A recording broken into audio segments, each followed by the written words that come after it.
Ito ang GMA Regional TV News. Mainit na balita mula sa Luzon, hatid ng GMA Regional TV. Patay ang isang mag-asawa matapos maaksidente ang sinasakyan nilang kolong-kolong sa Santo Domingo, Nueva Ecija. Chris, paano sila nadisgrasya? Rafi, nabangga sila ng isa pang kolong-kolong na minamaneho ng isa umanong lasing na driver. Sa investigasyon ng pulisya, binabaybay ng kolong-kolong na lulan ang mga biktima at kanilang 7 taong gulang na anak ang Maharlika Highway sa barangay Malayantok. Kasunod nila ang nakabanggang kolong-kolong na nagtangka umanong mag-overtake sa kanang bahagi ng kalsada. Unang nahagip ng kolong-kolong ang isang big bike bago bumangga sa sasakyan ng mga biktima.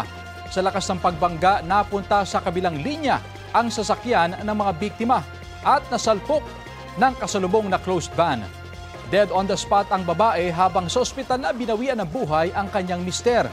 Nakaligtas naman ang kanyang anak na nagtamo ng iba't ibang sugat sa katawan.